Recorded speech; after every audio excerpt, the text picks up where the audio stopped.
Hey you guys, welcome back to another one of my videos. If you're new here, my name is Holly and thank you so much for watching. So I guess you guys probably have realized we're in a little bit of a different background today. I'm actually up at my parents' house. I'm gonna be up here for Christmas, so that's why the background is different. Also, I had to turn the fan off so I could film, so if I look really sweaty, that's why, because it is so hot up here, but I just didn't want the annoying background noise. Today, the case I'm gonna cover is actually the mysterious disappearance of Belinda Peisley. It was actually recommended by one of you guys, so thank you so much. Before I get into this one, I just wanted to do a domestic violence warning. I will discuss domestic violence in this case, and so if that is something that you are sensitive to, then I have quite a few other cases on this channel that don't have domestic violence in them, and you're welcome to watch those ones. This case is a really shocking one because I feel like, in my opinion, the police didn't do as much as they could have done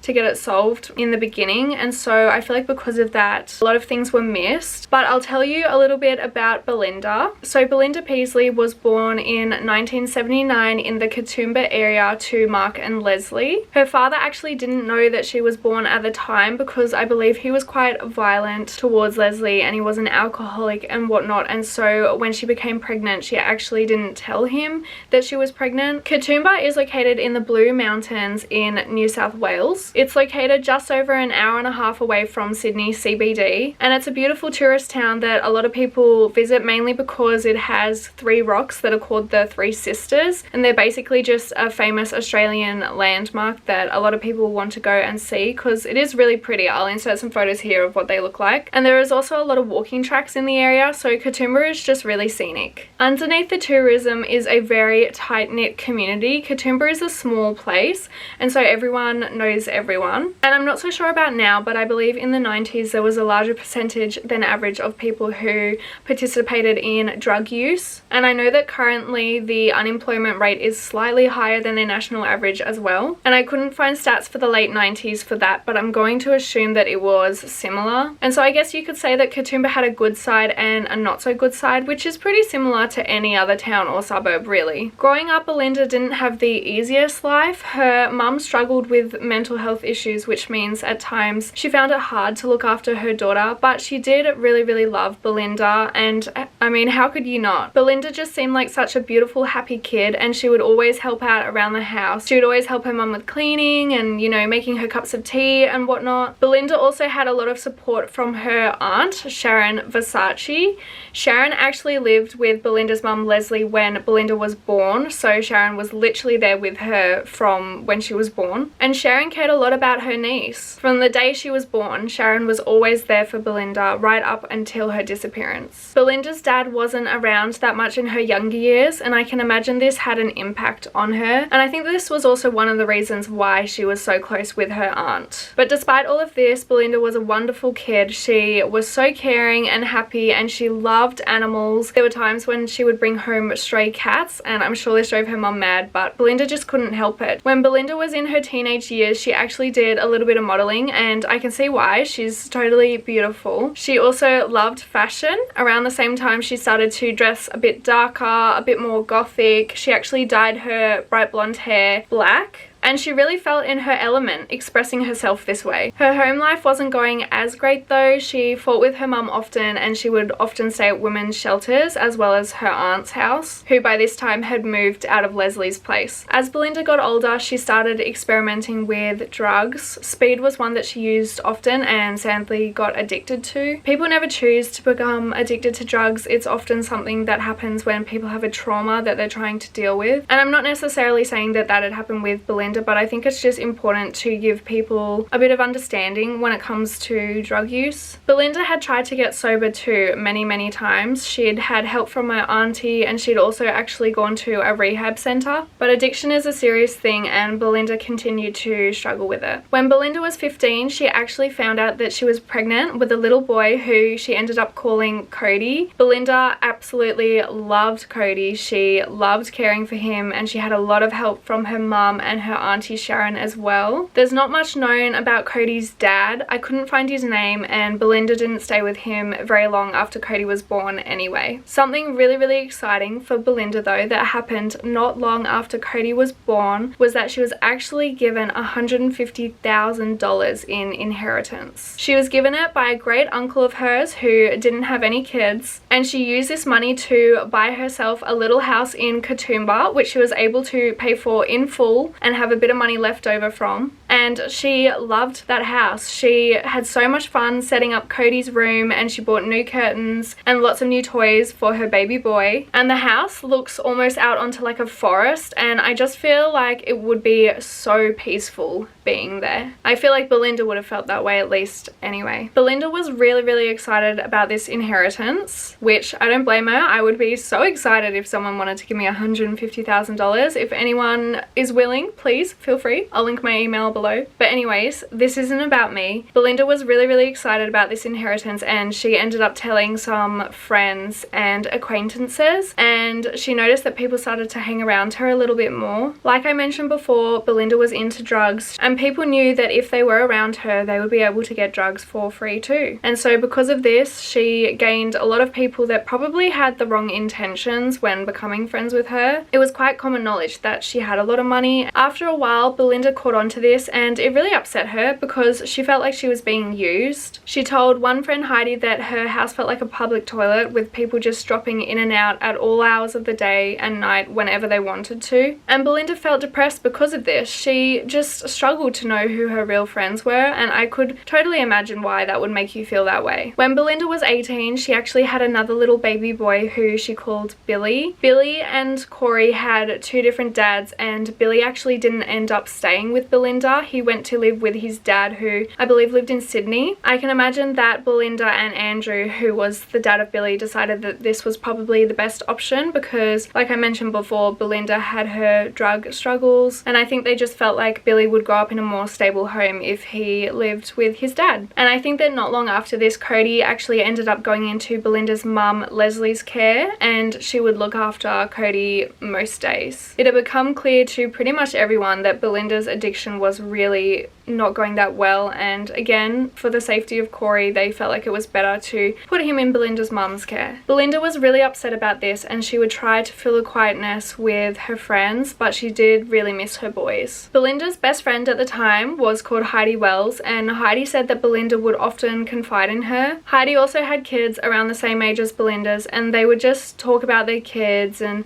talk about being a better mother, and also Belinda would talk about how she just wanted to be a better person in general. Heidi also had a boyfriend called Jeremy who would hang out with the girls at times as well. Belinda wasn't that keen on Jeremy though, because he was actually quite abusive to Heidi. He would try and control who Heidi saw and what she did, and he was physically abusive as well. According to Heidi, both ladies were scared of Jeremy because of how he could behave at times, and even though him and Heidi were together, both Belinda and Heidi would try to avoid him a lot of the time. Around June of 1998, Belinda actually started dating a man who we will call Jason. Their relationship moved pretty fast, and Jason actually ended up moving into Belinda's house not long after they started dating. They really liked each other. Jason thought that Belinda was absolutely beautiful, and Belinda just loved spending time with Jason, but things wouldn't stay peachy for that long. They did often argue about Belinda's drug use. I believe that they would smoke weed together, but Jason didn't like the fact that Belinda was into harder drugs, and so I think it was a point of conflict quite often. Belinda had started seeing her dad Mark quite regularly also. She had actually been the one to make contact with him, and they would go out for dinners and they would chat on the phone as well. It seems like her dad by this point had really changed from the abusive alcoholic that he'd been to her mum to just a genuine person that cared about his daughter and wanted to be in her life. It seems like he was putting in a lot of effort to make up for lost time. In July of 1998, Mark received a phone call from Belinda one night saying that her boyfriend was screaming and swearing and smashing up the house, and Belinda asked Mark if he would be willing to come up with a baseball bat and try and scare Jason, and Mark actually said no. He said he wasn't into that sort of stuff anymore, and this really angered Belinda. She called him a few names, and she said that she wasn't going to speak to him anymore, and sadly she stuck to her word. September 26th 1998 was just like any other day for Belinda. She called her mum around 10 p.m. asking Leslie if she could bring Cody up to her house because she really wanted to see him. Leslie actually said no because Leslie didn't drive and it would have taken about 45 minutes on public transport to get there. So together they decided that Leslie would bring Cody up to Belinda's house the next day, but little did Leslie know that this would be the last phone call she would ever have with her daughter Belinda. We have to remember that this was 1998, so before the time of mobile phones, and so when Leslie called Belinda's home phone the next day and got no answer, she was concerned, but she didn't think too much of it and she decided she would just try the following day and see what happened then. When Belinda still wasn't picking up the phone 2 days later, Leslie, Sharon and little baby Cody all decided to drive up to Katoomba to see what was going on. When they got to Belinda's house, the house was absolutely trashed. There was smashed mirrors all over the house, there was stuff strewn all over the floor, and it just looked absolutely awful. There was also blood in the shower and on the floor in the bathroom and no sign of Belinda. The ladies actually didn't call the police straight away, and you might find that kind of weird, but the thing was, like I said, Belinda was someone who used drugs, and so it wasn't out of the realm of possibility that someone who Belinda had gotten into an argument with or something like that could have caused this, because she was known to have fights with people in the past. The ladies actually assumed that she'd gone interstate or overseas, and there was a good reason for this. The week before, Belinda had shown up on Sharon's doorstep saying that she was really scared. She actually said she felt as if someone was trying to kill her. Sharon, of course, told Belinda to go to the police, and Belinda didn't want to do this. Belinda said she was going to get a fake passport as she knew someone who could get her one, and she was going to flee. I feel like all of this information is important as it helps paint a picture of how chaotic Belinda's life was, and it also gives us a better understanding of why Sharon and Leslie might have not gone to the police straight away, because it wasn't beyond the realms of possibility that Belinda had fled with the information that they knew at that point. And although Sharon and Leslie didn't call the police, Belinda's boyfriend Jason actually did. I believe it was after 2 days of Belinda missing, and he wasn't the only one. Belinda's social worker actually also called the police. This is where the case gets kind of frustrating, as it seems like the police weren't overly concerned at all. They did go up to the house to look around, but they did not close off the house to take any evidence. It was not treated like a crime scene. Remember how there was blood in the shower? Well, police didn't seem concerned at all. They didn't take any samples, and on top of this, they didn't formally interview any friends or family at that time either. Only 4 days after she went missing,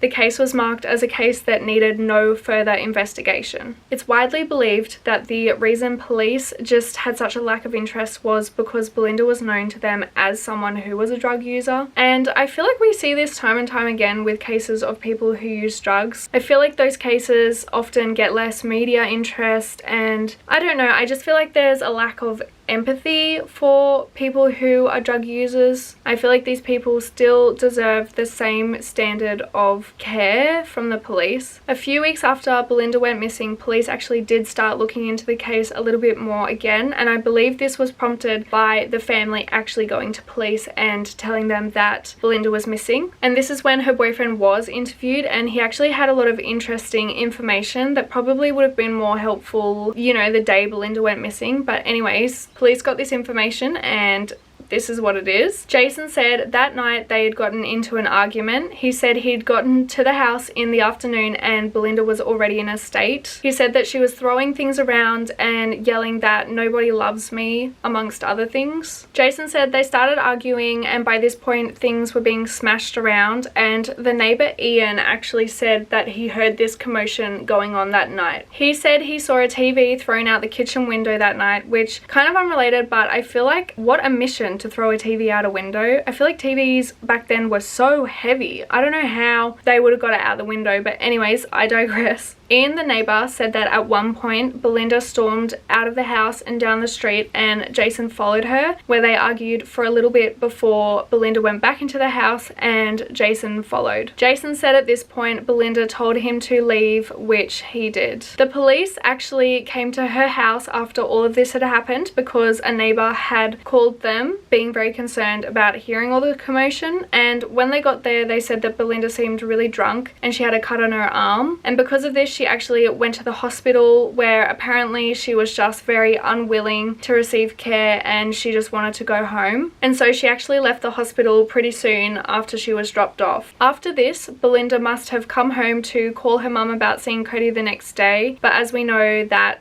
never happened. This case went very quiet very quickly after Belinda went missing, and I mentioned the insufficient police work as one of the reasons, but the other reason was just because of the type of people that Belinda hung out around. She hung out around a lot of drug users, and often people like that are not very willing to talk to police for a few reasons. I mean, firstly, they use drugs, which is illegal, and secondly, a lot of these people had criminal records and some had even been to jail, and so I suppose they just would have had no interest in helping the police. And on top of this, people were scared of being seen as a snitch. Not a lot happened in this case for a very long time, which was really frustrating, especially for Mark Watts and Sharon Versace, who had put a lot of time and energy into trying to uncover what had really happened to their daughter and niece. They fought for years for Belinda's case to be re-looked at, and eventually in 2012 there was actually an inquest held into the case of Belinda Peisley. This inquest looked into the main people of interest in this case, and I wanted to talk a little bit about each one. So the first person of interest that police will usually look at is a partner, and in this case that is Jason. Jason was questioned and he talked about the fight they'd had the night before, which I already mentioned. What I didn't mention though is after the fight, Jason said he took himself to his friend Alan's house as they were going to the rugby the following night. Alan, the friend, was questioned about this at the inquest, and he said that although Jason may have come over before the rugby, he did not think that he would have slept over the night before. And because this information didn't add up, police wanted to look into why he may have potentially lied, and there is a reason. There was a possibility that Belinda was pregnant, and a theory came about that Jason lied because he was actually with his dad, who we will call Charles, and they were planning on killing Belinda. Charles really didn't like Belinda and certainly wouldn't have been happy if his son was having a baby with her. And as well as this, Jason had actually helped himself to Belinda's bank card in the days after she went missing. He actually ended up spending about $700 off of the card, but he claimed that he only did this because Belinda owed him money. Jason and his dad were cleared. The coroner found that there was no evidence to implicate them on the murder, and although Jason spent money off her card, it was found to be legit that Belinda did actually owe him money. And as far as the pregnancy goes, Belinda had actually been to the doctors the day before she went missing to get a pregnancy test done, which had come back negative, and Jason didn't actually know that she'd gone to the doctors to get this pregnancy test done, but it seems a stretch to believe that he would have murdered her over a pregnancy that he couldn't have even possibly known was real, because it wasn't, if that makes sense. As well as all of this, the fact that he was the one to go to the police and report her missing, even though it was 2 days later, was seen as a really good sign for him, and the coroner believed he would not have gone to the police if he was guilty. Heidi was also looked into, as she was one of Belinda's closest friends, and she had actually gone to Belinda's house a few days after she went missing and found her bag. Heidi said seeing Belinda's bag there wasn't a good sign, as she knew that Belinda never went anywhere without bringing it with her. Heidi said that she went to police after believing that something bad had happened to Belinda, but there is no police records of this, so I can't say for fact that it's true. But you may be wondering what motive Heidi had to kill Belinda, and there is potentially one. A few days before Belinda went missing, Heidi, her boyfriend, and a few other people actually broke into Belinda's house and stole some of her stuff. They said that they needed money for drugs, which is why they did it, and Belinda actually found out about this and confronted Heidi. Belinda, according to Heidi, was really mad, and Heidi actually ended up avoiding her friend for the next few days. The theory is that Heidi potentially killed Belinda because of all of this, but police have never laid any charges. And on top of this, the coroner actually found Heidi to be evasive and an unreliable witness. The third person of interest was Heidi's boyfriend. He had been abusive to her, and Belinda was actually scared of him also. He had put Heidi in hospital before, so I believe the relationship was quite violent, and the fact that he broke into Belinda's house made him suspicious, and also the fact that he was a violent person. And Heidi had actually said in one of her statements once that Jeremy had said that he killed Belinda and put her in a shallow grave. But since that statement, she has actually retracted it, saying that she believes that Jeremy was making it up. And again, for Jeremy, no charges have ever been laid. The next suspect was another friend of Belinda's, Wanda, who calls herself Storm. Storm was also known to be violent, and I feel like there is a recurring theme starting to happen here, I know. But other people actually recalled that she had threatened to smash Belinda's head in at least once before Belinda went missing. Storm was actually reasonably upfront at the inquest. She said that she used to threaten people all the time, and although she couldn't specifically remember threatening Belinda, there was a chance that she did. She seems like a lovely friend, but again, no charges were laid as there was just not enough evidence. Another friend of Belinda's, who was called Luke, also became a suspect in this case. He was a drug user who would hang out with Heidi often, and a few people reported that apparently a few nights before Belinda went missing, he was seen yelling